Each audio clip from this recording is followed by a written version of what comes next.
That's the best thing that you can do for yourself and your listeners, so that while they're listening in the car or at the gym or wherever they tend to be tuning into your podcast, they know I'm coming in. This is what I'm learning. She's hitting through these points. This is the place to ask questions. This is the place to take notes. This is the place to learn strategy. Welcome to the Visible Entrepreneur Podcast. I'm your host, Michelle Lewis, and this is the podcast you'll love listening to week after week. After a history in Hollywood, I know what it takes to get visible.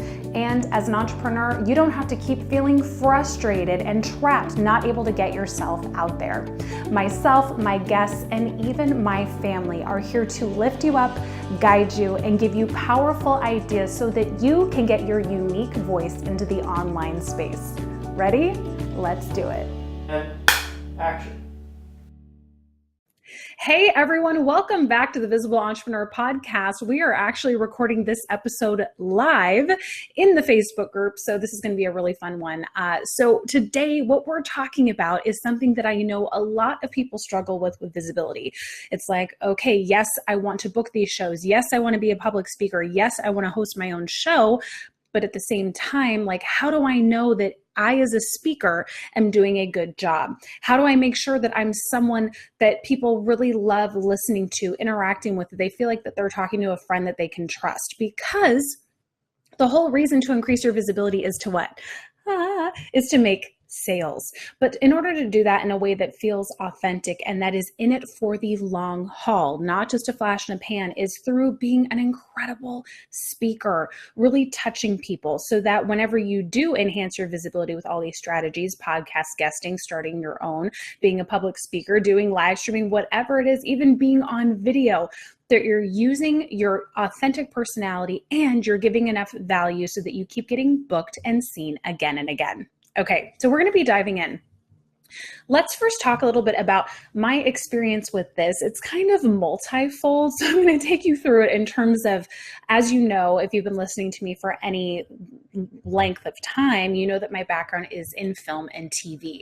So when a lot of people are like, oh, well, that's why you're so confident on camera. It's like, no, not at all. It used to be really scary for me because I was bullied a lot in middle school. And I also was the person who always got like the supporting role, right? I remember going into an acting agency. I was so excited. I was like 13, had the headshots, had everything, got into the room with the agent and then like the bigger agent and the biggest agent. And they really liked me, but they were like, well, we already have a client who's very, very similar to you, and we're going to focus all of our energy on her. We can't have two people that look the same and have similar acting skills in the same agency. Turned out to be Melissa Joan Hart. Understandable, right? So that was really frustrating. I remember getting cast in high school plays and always being the supporting role. Very, very frustrating. And it happened again and again throughout my life. So this is not something that has come naturally. And especially when you go through acting class and try to get better at your different skills, your insecurities and your weaknesses are brought up in class to work on publicly. So there's no shame here. I don't want you to feel like, oh, well, I'm just not a speaker and I don't have the same personality as you, so I just can't do this. Anyone can do this, but it takes work. And just like your skill set you had to work hard for and shape and have experience with, the same thing is true about being an incredible speaker, podcast host, guest, live streamer, whatever you want to call it, YouTuber, I don't care, whatever. It all takes that building of that skill set. So let's dig into this, okay? What will make you stand out as a speaker? The first thing I want to go over is clear, focused content. This can be really challenging, especially with live streaming, because we tend to forget things and, oh, what was the assignment and what was I going to talk about and blah, blah, blah, and we tend to ramble, right? So if you're starting out with something easier like live streaming, I want you to have a focused plan. And you can put this in the description of your live stream like I have right now. If you're listening, I have the title, I have my 4 points I'm going to cover, and then I have my call to action. This way, while you're talking to your audience, seeing their comments scroll through, you can just look to your right at that beautiful description that you've built for your audience and go through it step by step. That's if you're live streaming. What if you're a podcast host? It can be a lot more challenging. We'll talk about guesting in a second. If you're a host, you are the driver of the conversation. So you either have one of two issues that you're dealing with. If you are just doing a solo episode like I am right now, what do you think the number one culprit is? Yammering. We yammer on. And sometimes people don't know what to say, so they fill the silences with ums and ahs, or they just start nervously giggling, or there's a lot of dead space. And hopefully the episode doesn't air like that, but it is going to take you a lot more time in editing. So let me save you some time. If you're doing a solo episode as a podcast host, just come in with a clear, focused strategy of what you're talking about. Okay, that's the best thing that you can do for yourself and your listeners, so that while they're listening in the car or at the gym or wherever they tend to be tuning into your podcast, they know I'm coming in. This is what I'm learning. She's hitting through these points. I'm not wasting more than 20 to 30 minutes on this. And I'm getting really actionable content. I can't wait to listen next week. Now, what if you've brought someone on to interview? This can be the hardest thing in the world, right? Because you've gone through all the effort, you've booked the guest. What if they are totally unfocused? What if they are rambling? What if they tend to have empty spaces? I know it's happened on my show. It doesn't happen a ton, but it does happen, and it can be very painful and frustrating. So what do you do in that case? Well, number one, if the interview is just a disaster, then unfortunately you do have to scrap it, and you can either ask the guest to re-record or just let them know, maybe come back to me at a later point. Try to make it as comfortable as you can. Otherwise, as the host, you need to take control of the situation, because these are your listeners. This is your turf. The guest is a guest on your turf. So you can do things like interrupting, like if someone is just dragging on and in the silence, then you can say, and you know what, let me crystallize this point by saying blah, blah, blah, blah, blah. Right?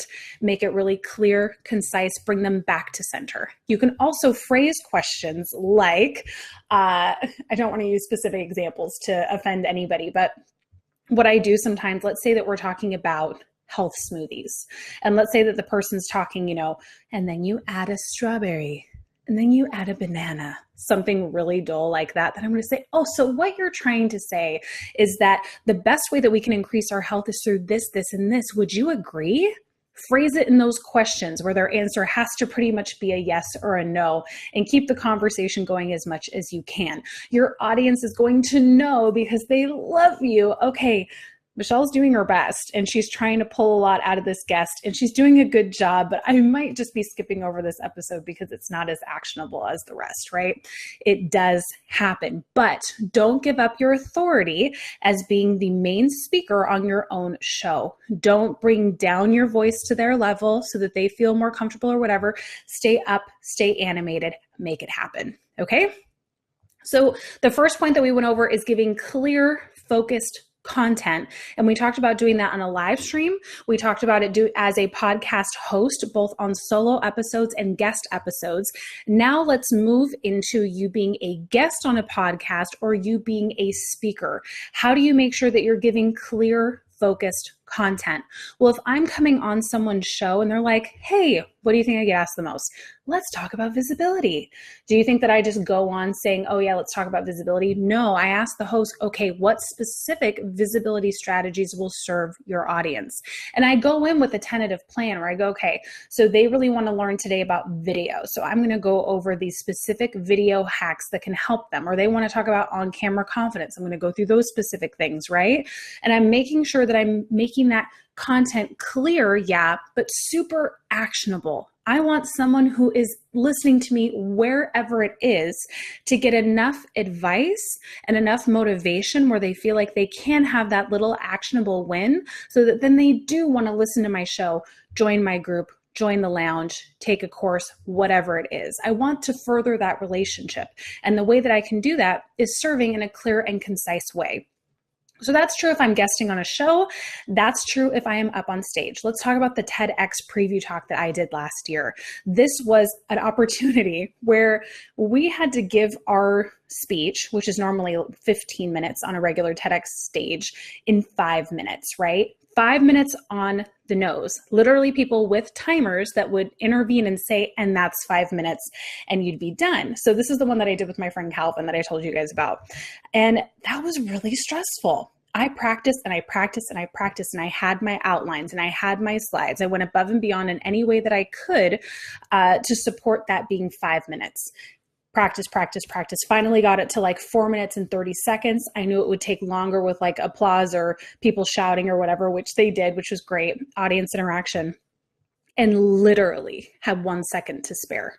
But let's talk about the other speakers that were there. Calvin did it in 5 minutes, which is great. Calvin's awesome. So I'm not saying Calvin, but some of the other ones there really struggled because they got up there, they knew the topic they were going to talk about, but they didn't have the points that they were going to hit. And so there was a lot of pausing. There was a lot of getting lost. There was a lot of nerves that happened because the brain hadn't been trained with those clear, concise points. So if you are thinking about speaking, or if you're currently a speaker and feeling some struggle, this is a point that you may really want to work on, to have that outline so that you can get out there, and then you can add your personality to the pre-rehearsed material to really get people engaged, knowing that you're giving them so much value. What's your goal if you're a speaker? Your goal is for them to go from watching you on stage to looking you up immediately. Most likely it's going to be on Facebook or Instagram.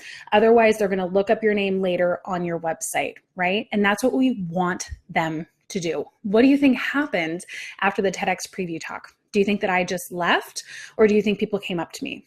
I had about 30 people come up to me over the next 45 to, I don't know how long it was, an hour, talking about how much they loved this specific point that I made on this color or this, and how they were going to look at their closet differently, and could they have my business card and all that stuff. That's what we want, right? We want that instant feedback, whether it's on a live stream or a video, whether it's from a podcast or a podcast we've guested on. I love nothing more than when people say, oh my God, I found you on EOFire, right?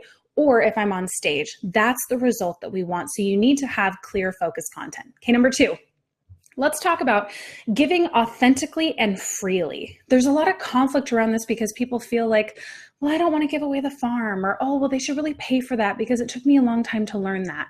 And that's absolutely true. And I need you to understand that when you are speaking or whatever, when to talk at whatever kind of way that you're getting out there with your voice, you don't need to necessarily worry about giving away the farm with your content, but you need to approach it with freedom. Because here's the thing, when you're talking on a podcast or on stage or whatever it is, yes, you're going to be giving value, but you're going to be giving value based on emotions, right? That's why it's easier to sell something from an emotional basis than a technical basis. So let's give you an example. I'm thinking of the movie Joy with Jennifer. Oh my gosh, I can't believe I just forgot her name. Oh, how embarrassing. From The Hunger Games. You know who I'm talking about. So in that movie, she's trying to sell her mop, right? And the first time she has a guy sell it. The guy can't figure it out, none of that kind of stuff. So the next time she's like, I'm going up there, I'm doing it. Regular clothes, she has like a wine spill on the floor, and she talks about like, I don't know if you've cut up your hands before trying to use a regular mop and blah, blah, blah, but this is how I can just do this really quickly so that I can have more time with my family. Selling from that emotional basis, the sales skyrocketed, right? Based on a true story, which is so cool. So that's what we want to do whenever we're speaking. We want to be sure that we're hitting on the emotional need that we filled with what we learned. That way, you're not worrying about having to qualify yourself through, like, let's talk about ConvertKit, for example, which is the email responder that I use. If I'm talking about that on my podcast, I'm not going to be saying, so ConvertKit is so amazing because it helps you segment and with tags and with forms and broadcasts and makes all this easy and blah, blah, blah, blah, blah, blah, blah, blah, blah, blah. Really cool. And yes, that would definitely like pique the attention of a director personality type or a production designer personality type. But what about the writers and the actors? They are not going to care at all. So the way to appeal to both is giving it more of an emotional basis. Hey, so the email responder that I use is ConvertKit. Here's the reason. With all these other email responders, I was really freaking out because I couldn't, it was just too much of a technical nightmare. I wanted something easy where I could log in, schedule a bunch of authentic, very personal emails in advance, and then be able to step away to focus on the other business building aspects that I needed to do so I could be more creative. And that's what this email responder helps me do. Do you see the difference?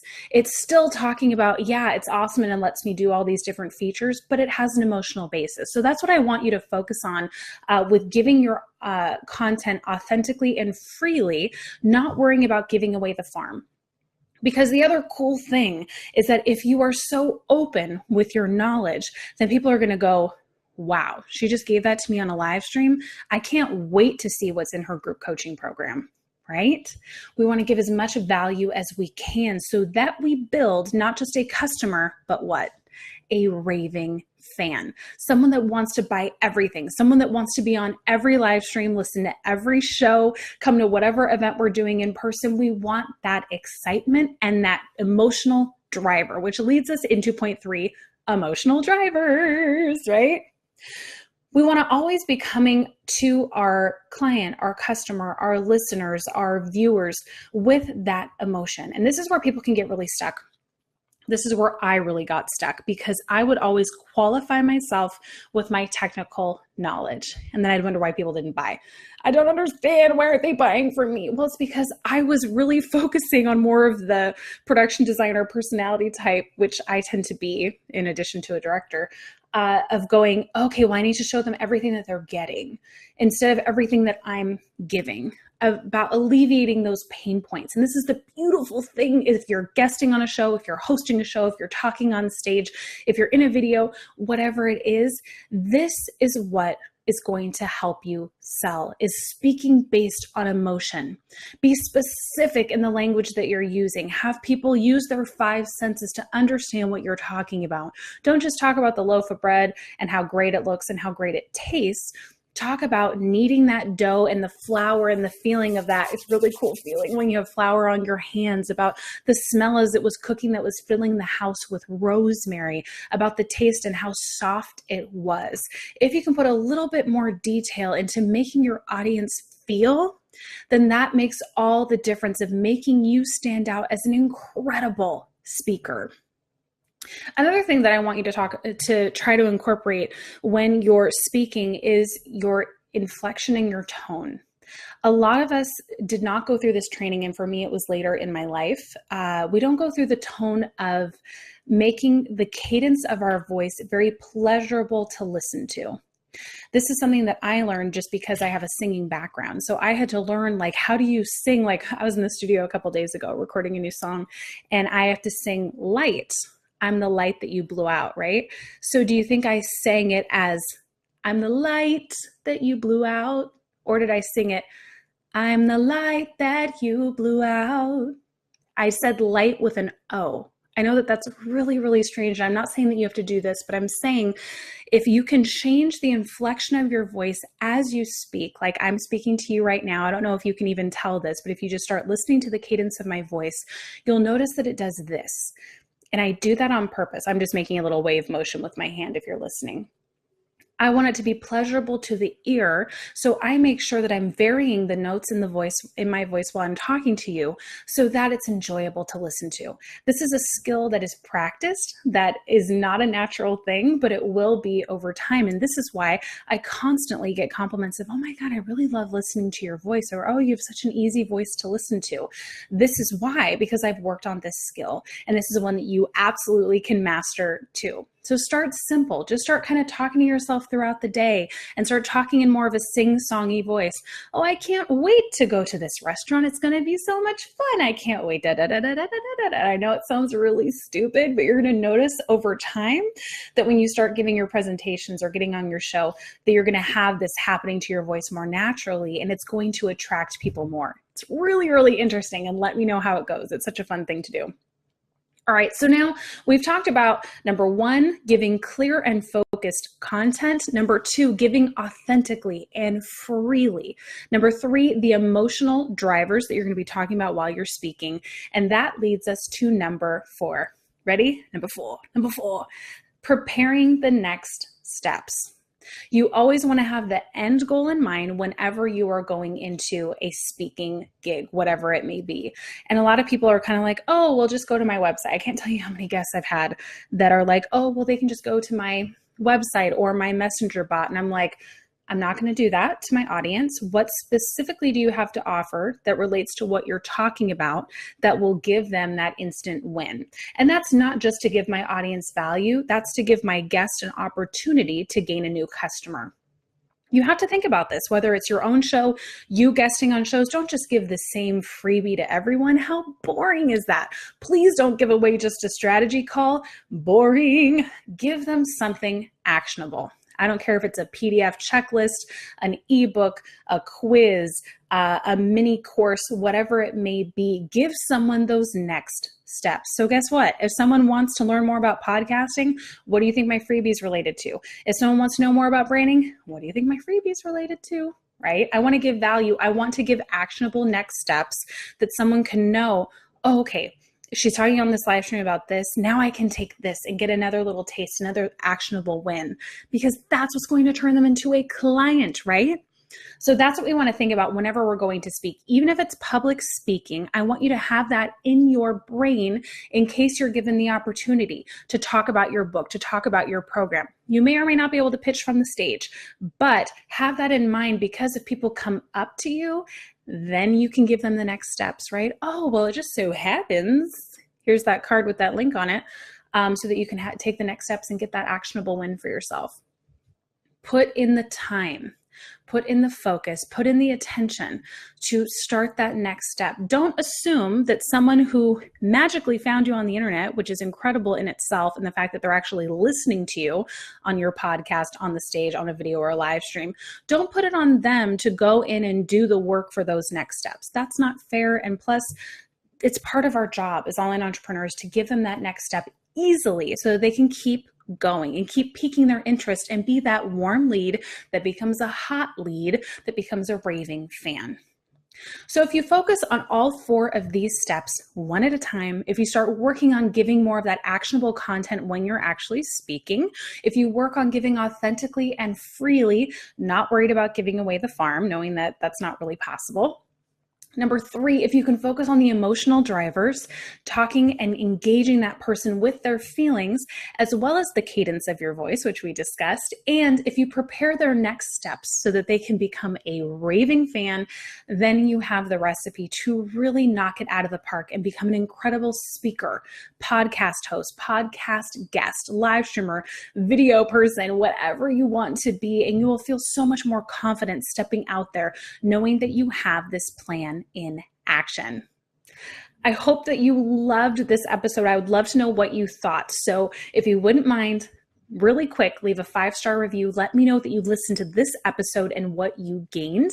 If you haven't joined the Visible Entrepreneur Facebook group, get your buns over there. We have so much fun, and I do some of these episodes live. So I want you to be in on the action. Last but not least, I want to chat with you a little bit more about the Visibility Lounge so that you know what it is and if it's going to be a good fit for you.